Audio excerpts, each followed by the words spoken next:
எல்லாருக்கும் வணக்கம். இன்றைய பதிவு நாம் எங்கே போகிறோம் இதான் தலைப்பு.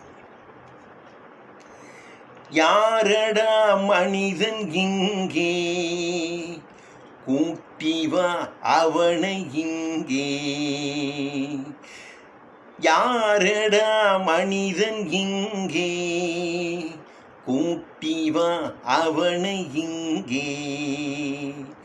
இறைவன் படைப்பில் குரங்குதான் மீதி இங்கே.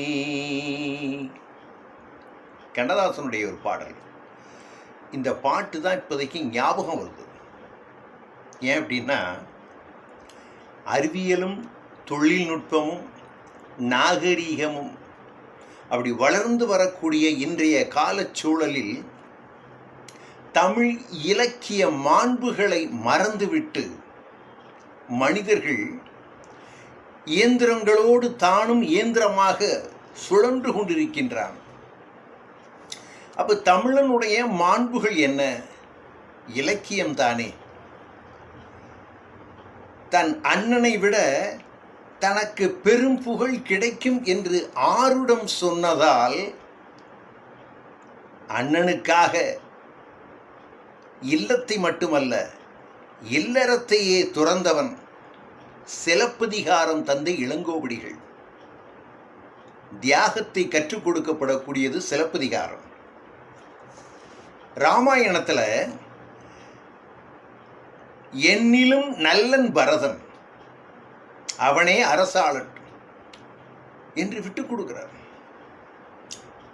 பரதன் சொல்றான், அண்ணனை காட்டுக்கு அனுப்பிவிட்டு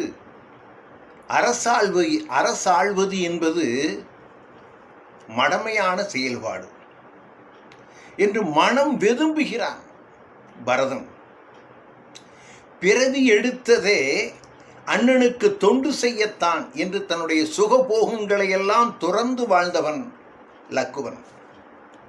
அப்போ வாழ்வினுடைய யோகம், வாழ்வினுடைய நோக்கம் தியாகமும் சகிப்புத்தன்மையும் தான். இதையெல்லாம் கற்றுத்தந்த இலக்கியங்கள் இன்று கண்மூடி தூங்க ஆரம்பித்து விட்டன. காதல் திருமணங்கள் பெருகத் தொடங்கினாலும் மனமுறிவுகளும் பெருகி நீதிமன்றங்களில் வரிசையில் நிற்கின்றன. காலத்தின் கோலம் என்று முடிவு கட்டி நாம் அமைதி கொள்ள முடியுமா? தவறு. என்ன செய்யணும்? இலக்கிய மாண்புகளை மறவாமல் மீண்டும் படிப்போம். அது மட்டுமல்ல, இன்றைய இளைஞர்கள் மனதில் அந்த அறக்கருத்துகளை விதைத்து வைக்க வேண்டும். அறக்கருத்துகளை விதைப்போம். நாமும் மீண்டும் படிக்க வேண்டும். அதுதான் நல்ல ஒரு செயல்பாடு.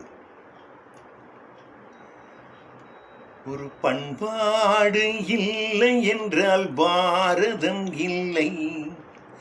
நாம் பண்போடு வாழ்ந்திருந்தால் பாவமும் இல்லை. ஒரு பண்பாடு இல்லை என்றால் பாரதம் இல்லை.